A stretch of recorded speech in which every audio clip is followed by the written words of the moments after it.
Assalamualaikum warahmatullahi wabarakatuh. Selamat berjumpa kembali. Hari ini tanggal 1 November 2024. Ini berarti bulan kedua untuk triwulan 4 ya.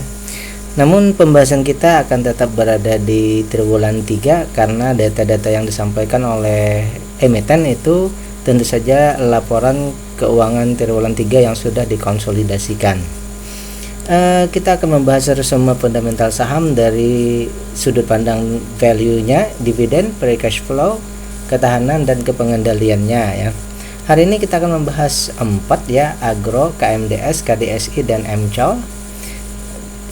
Analisa ini adalah bahan pertimbangan tambahan ataupun bahan edukasi, bukan perintah untuk melakukan aksi beli atau jual karena investor itu punya cara masing-masing, sehingga ini adalah bahan pertimbangan saja ya.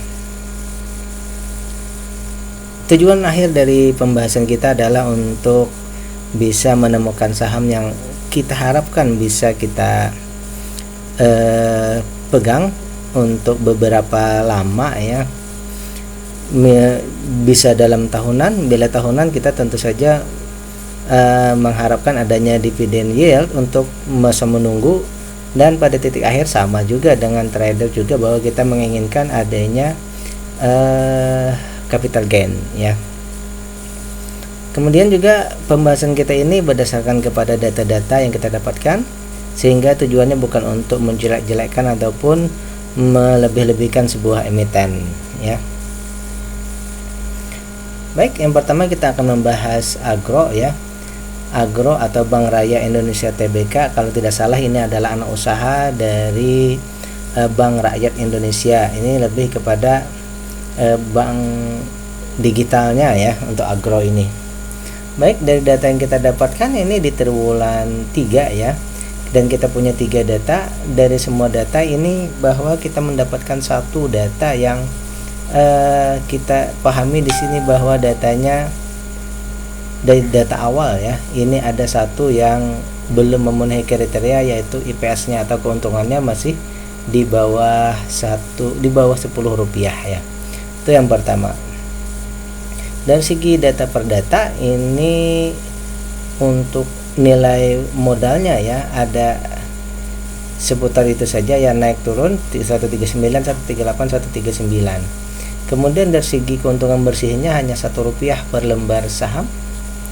Kemudian harganya juga seputar yang tertera di sekitar 270-an ya. Dan untuk dana pihak ketiga ya, untuk dana pihak ketiga ini fluktuatif juga, naik kemudian turun sedikit ya. Kemudian saham yang ada di bursa ini 98%, kita anggap saja 100 ya, dan asing pun tidak banyak di sini, hanya 0,%, dan retail ini 13% ya. Baik, berdasarkan data triwulan 1, 2 dan 3, seperti juga IPS-nya ya, keuntungannya juga di sekitar 1%-an. Berarti di sini keuntungan bersihnya ya, keuntungan bersihnya kurang dari 1% dan juga kurang dari Rp10 ya. Di harga sekarang 272 ya. Ini harga sekarang ini sudah 95% lebih mahal daripada nilai perusahaannya ya, sehingga ini untuk PBV-nya 1,95, sudah hampir 2 ya. Untuk data, kalau kita mendasarkan pada data PBV ini sudah termasuk mahal ya. Karena apa? Karena dari harga sekarang kita misalkan ke PBV 2,5 masih ada 28%, tetapi untuk masuk ini mungkin sudah terlalu agak tinggi ya untuk masuknya ya, sudah mendekati 2 PBV 2 ya. Kalau 2,5 ya tinggal 28%.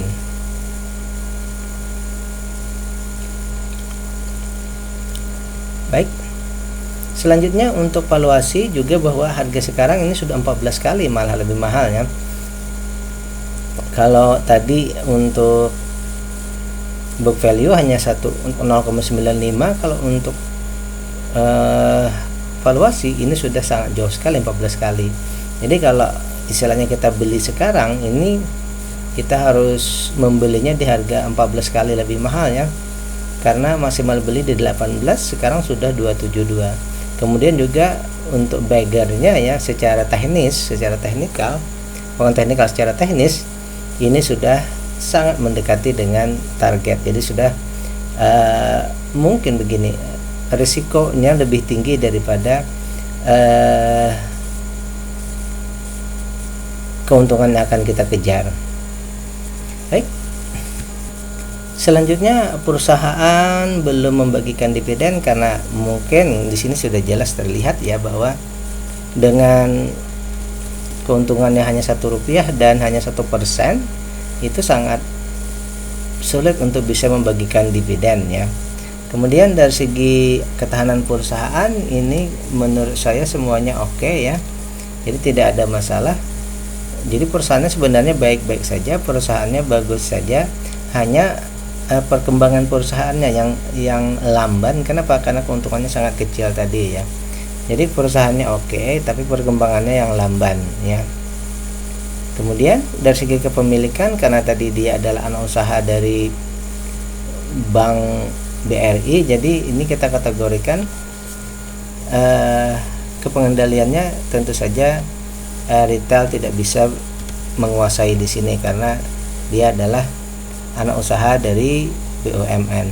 Baik, untuk perusahaan ini tentu saja kita membuat simpulan sementara bahwa karena keuntungannya di bawah 1% dan di bawah Rp10, maka tentu saja kita mengharapkan nanti di triwulan berikutnya IPS-nya ini meningkat, bahkan harus meningkat drastis ini ya. Kalau sampai minimal ke 10, berarti 10 kali lipat ya. Berarti mungkin 1000% naiknya ya.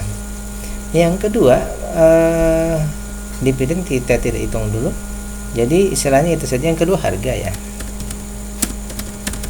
Jadi dua ini yang kita tunggu lagi di triwulan berikutnya ya.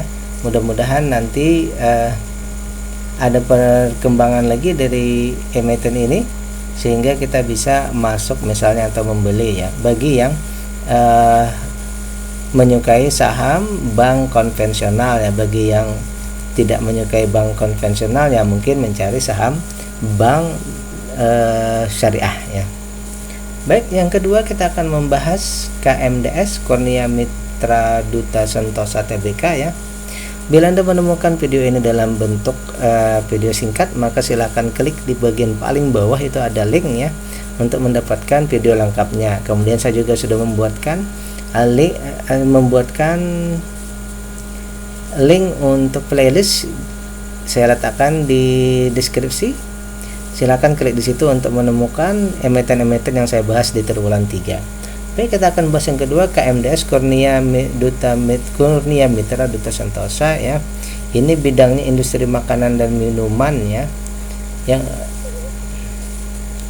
Baik, kita lanjut, ini di bidang minuman, makanan dan minuman ya. Berarti ini konsumer ya. Dari data awal yang kita lihat di sini bahwa perusahaan secara umum ya tidak ada data yang tidak memenuhi kriteria. Jadi perusahaan ini memenuhi kriteria, itu data awal ya. Kemudian kita lihat dari segi perbidang, dari segi permodalan ini fluktuatif, penurunan lalu menaik lagi. Kemudian IPS-nya di sini penurunan, fluktuatif tapi kecil-kecil saja ya. Kemudian harganya yang meningkat drastis ya. Terus aset lancarnya fluktuatif juga. Kemudian hutang berbunga dan tak berbunganya semuanya ini aman ya. Baik, secara umum bahwa untuk perusahaan ini dapat kita kategorikan saat ini dia kita anggap saja stagnan di tempat ya, atau mix campuran ya. Baik, yang pertama kita akan lihat dulu dari segi valuasi dalam artian rasio dari segi keuntungan ya. Keuntungan bersihnya ini 23%, 25%, 25%, berarti keuntungannya di sini kita anggap saja keuntungannya sangat besar ya, karena 20%-an. Ini kan perusahaan konsumer, jadi untungnya sangat besar ya. Jadi ini perusahaan konsumer, jadi untungnya sangat besar, 20%-an, bahkan 1/4 ya. Itu yang pertama. Kemudian dari segi valuasi, dari segi nilai bukunya, di harga 705 kalau kita bandingkan dengan nilai bukunya, ini sudah 1,59 kali lebih mahal, atau setara PBV 2,5. Ini berarti sudah tinggi sekali ya. Namun karena dia tadi perusahaannya untung besar, kita anggap saja ini growth ya. Jadi perusahaannya growth, jadi dia untungnya 2,5. Kemudian untuk maksimal beli ini 3% di atas dari harga sekarang ya. Berarti ini mahal, cuma masih dalam kriteria dekat-dekat saja dengan wajarnya ya, nilai wajarnya ya. Baik, itu dulu yang pertama. Kemudian yang kedua, kita melihat lagi dari segi dividen ya. Dari segi dividen ini DPR-nya 57,81%. Berarti pengendali atau perusahaan ini peduli dengan investor ya. Kenapa? Karena mereka membagikan dividennya separuh-separuh ya. Artinya untuk investor ini sangat menguntungkan ya, karena mereka dapat dividen 50%. Dari 57%, kalau kita setarakan dengan triwulan 3, berarti kita akan dapat 39%, setara dengan 5,61%. Ini juga sudah memenuhi kriteria kita ya. Jadi begini, keuntungannya ini besar ya, di atas 25%. Kemudian harganya mahal, tentu saja karena tadi harganya, kan untungnya besar, sehingga investor ini menghargainya tinggi, plus dividennya juga besar. Kemudian kita cek dari segi ketahanan, bahwa free cash flow, aset lancarnya, dan hutangnya ini semuanya bagus, plus juga kepemilikan ini retail hanya 23%. Memang ada peningkatan ya, retailnya ada peningkatan sekitar 3% ya. Saham semuanya ada di bursa ya. Oke, sekarang kita ambil kesimpulan awal bahwa kita anggap saja bahwa perusahaan ini growth. Jadi bagi Anda yang istilahnya mau mempertimbangkan untuk membeli saham growth ya, ini secara umum bahwa dengan dividen yang 5%-an, ini proyeksinya 5% ya, berarti bisa saja membeli saham ini dengan melihat bahwa triwulan ini dia naik ya, 65 jadi 68, ini bisa saja dibeli ya. Dalam artian bahwa ini sebenarnya bukan investasi, berarti trading ya, trading agak jangka menengah mungkin begitu ya. Selama book value dan IPS-nya selalu meningkat di setiap triwulan, silakan saja membeli. Tapi ini bukan dalam artian sistem yang saya maksud ya, bahwa bagi yang growth investing, selama IPS dan value-nya, book value-nya meningkat, maka saham yang growth ini bisa saja dibeli. Kemudian karena apa? Karena tadi dividennya besar, jadi penahannya ini besar di 5,6%-an seperti itu. Tapi biasanya untuk saham yang seperti ini, apabila IPS dan book value-nya menurun, biasanya harganya juga turun. Oleh karena itu pengamannya perlu hati-hati lebih jauh lagi ya. Itu mungkin solusi untuk saham yang growth ya. Tetapi kalau untuk yang saya maksud, tentu saja saham ini adalah dalam valuasi yang sudah mahal. Beli sekarang tentu saja kita ketinggalan sebenarnya. Kenapa? Bagi mereka yang sudah membeli di awal, tentu saja ini bagus. Nah, salah satu cara bagi menurut saya sendiri adalah kita tentu saja menunggu harganya menuju valuasinya paling tidak valuasi wajar ya, itu paling tidak menuju valuasi wajar. Dalam artian apa? Bukan kalau saya pribadi misalnya menunggu ke ya, valuasinya murah dan PBV-nya itu menuju di bawah 1,5 lah, seperti itu ya. Dan itu mungkin terjadi akan lama baru terjadi ya. Bagi yang growth investing mungkin ikut tadi bis yang sedang berjalan ya, tapi resikonya juga ada bahwa kalau dia turun mungkin hempasannya agak kencang juga ya. Baik, itu pembahasan kita untuk KMDS. Berikutnya kita akan membahas KDSI ya. Untuk KDSI ini ya secara umum kita mendapatkan dua data ya, yaitu datanya bahwa triwulan 1 dan triwulan 2 dan triwulan 3 ya. Dari data yang kita dapat ini yang saya lihat bahwa yang kita lihat bahwa dari data awal ini semua data memenuhi kriteria dulu ya. Semua data memenuhi kriteria, itu yang pertama. Namun dari Bursa Efek Indonesia ada memberikan peringatan berupa notasi, yaitu ekuitas bersifat dalam pemantauan ya. Jadi sekali lagi dari segi data awal itu semuanya bagus, memenuhi kriteria, tetapi dari Bursa Efek itu ada memberikan notasi ekuitas dalam bersifat dalam pemantauan ya. Berarti ada hal yang oleh bursa itu perlu dicermati lebih lanjut. Kita lihat dulu dari segi nilai buku. Di sini ada modalnya ada peningkatan, tapi keuntungannya ada penurunan ya. Jadi modal meningkat, keuntungannya menurun. Harga ini meningkat juga ya. Kemudian aset lancar meningkat, hutang menurun ya, dan lain-lain. Asing tidak terlalu berpengaruh di sini karena asing hanya 0%. Selanjutnya dari segi rasio-rasio, sebelumnya perusahaan ini untungnya di 11%, tetapi sekarang untungnya di 8% ya.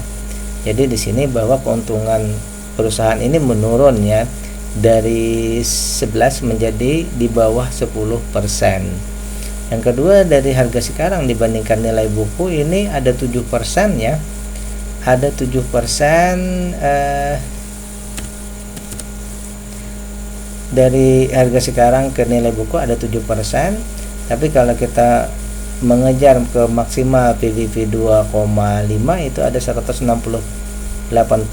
ya. Berarti ada potensi untuk beggar ya. Ada untuk potensi untuk beggar. Kemudian dari segi beli ya, di harga maksimal beli 1.600-an, berarti harga sekarang sudah kategori mahal ya, karena di atas dari maksimal beli kita. Itu yang kedua. Yang ketiga, kita melihat dari segi konfirmatornya, yaitu dividen. Perusahaan ini membagikan dividen 50%, berarti sudah masuk kriteria kita ya. Ini sudah sangat bagus sekali. Dengan 50% tadi, kita proyeksinya di triwulan 2-3 ini mendapatkan Rp84 atau setara 4,5. Berarti ini masih kecil ya.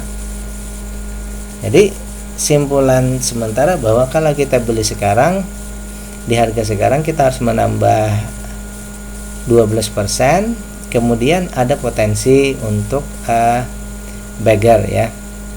Jadi valuasinya mahal tapi ada potensi untuk beggar. Kemudian dari segi dividen, perusahaan sudah membagikan dividen yang besar, tetap dividen PO ratio yang besar, tapi dividen yield-nya masih kecil ya. Untuk ketahanan perusahaan ini oke semua ya, tidak ada masalah. Bahkan ya untuk kepemilikan masyarakat ini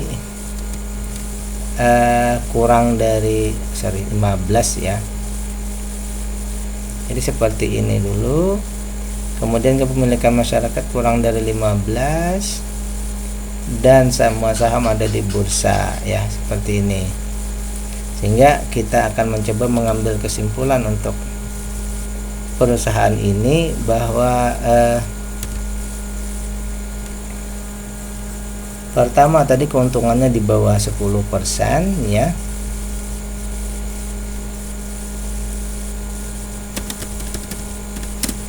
Karena keuntungannya di bawah 10% berarti IPS-nya kita harapkan nanti meningkat. Kita akan cek lagi ke depan IPS-nya. Yang kedua, valuasinya mahal, berarti di sini harga ya. Harga nanti kita harapkan di triwulan 4 ada perubahan menjadi lebih murah ya. Kemudian kepemilikan di situ 9%. Tadi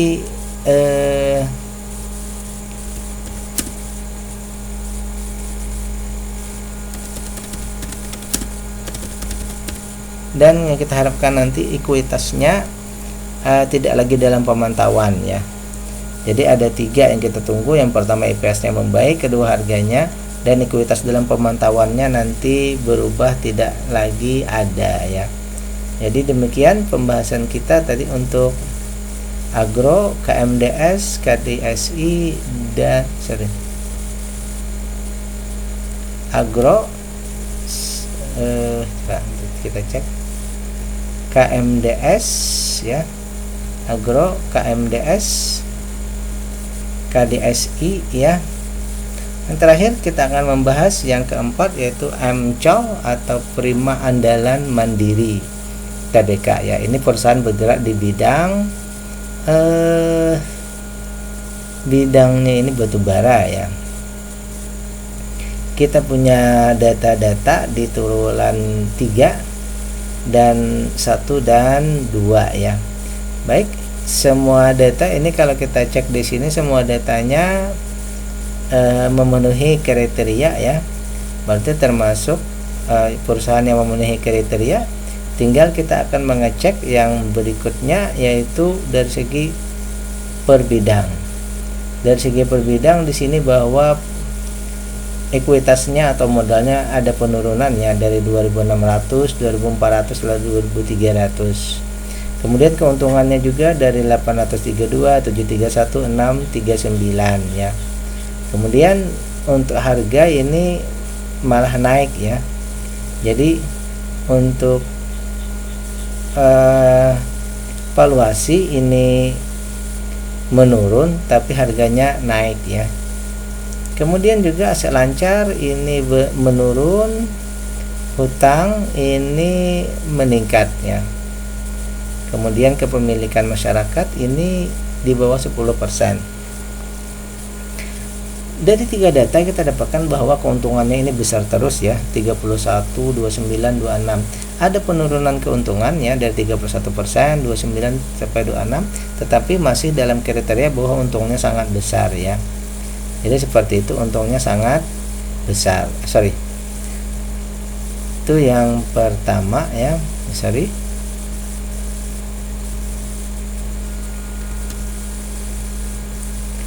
Jadi perusahaan ini untungnya sangat besar ya. Kemudian dari segi harga dibandingkan nilai bukunya, harga sekarang ini sudah 1,3 kali lebih mahal ya, atau setara dengan PBV 2,3 ya. Maka PBV 2,3 ini sebenarnya sudah, kalau kita kejarkan ke PBV 2,5 berarti tinggal 8% saja lagi ya.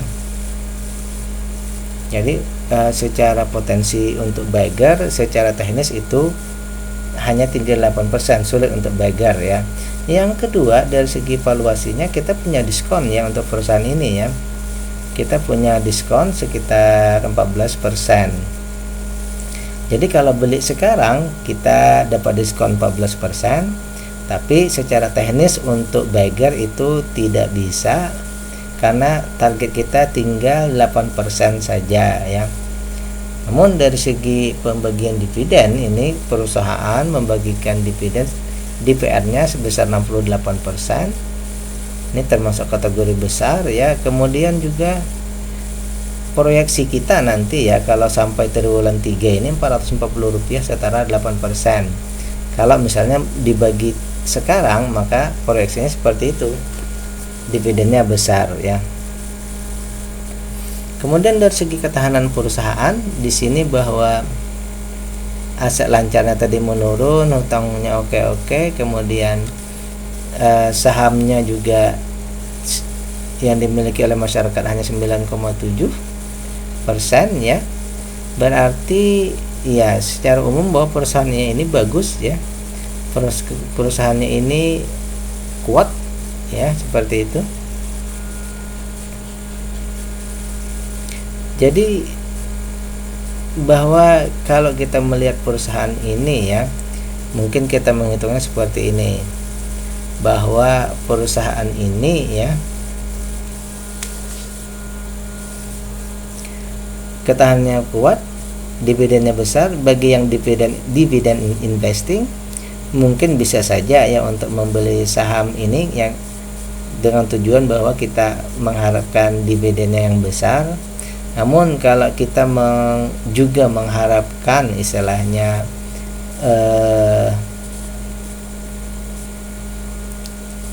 capital gain, mungkin agak sulit ya, seperti itu. Karena perusahaannya ini kita anggap growth ya di sini ya. Saya lupa tadi bahwa ini growth ya. Ya seperti itu. Jadi kalau mau membeli saham seperti ini, mungkin dividennya besar ya. Ini saya salah ngasih ya. Jadi mungkin begini ceritanya. Ya, saya salah ya. Oke. Saham ini adalah perusahaan growth ya. Jadi dari growth-nya ini, kalau misalnya mau mengejar saham ini ya, berarti kita bisa mengejarnya tadi dari segi kita lihat apakah dia naik. Nah, dari segi EPS ini sedang menurun ya. Kemudian dari segi book value juga menurun, maka mungkin sebaiknya kita menahan dulu ya untuk perusahaan ini. Kalau kita melihat dari segi growth-nya, kalau dia IPS-nya nanti naik, mungkin bisa saja kita beli. Kemudian dari segi dengan adanya dividen yang besar tadi. Jadi mungkin untuk yang di growth investing mungkin seperti itu cara yang dikejar ya. Tadi bahwa kita menunggu IPS dan book value-nya meningkat, maka kita mungkin bisa saja masuk dengan mengejar capital gain tadi, dan untungnya bahwa ada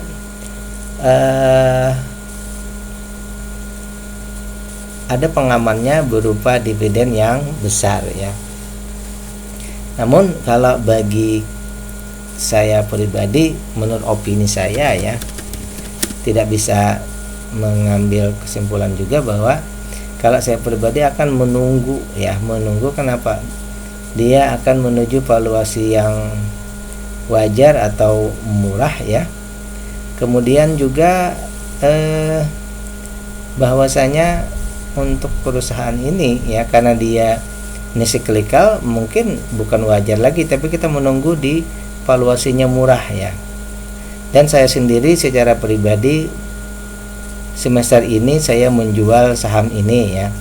Saya sudah menjual saham ini, tapi ini bukan perintah untuk ajakan ya. Saya menjual saham ini karena valuasinya sudah di 2,3an. Karena target saya kan valuasinya di 2,5, PBV-nya 2,5 ya.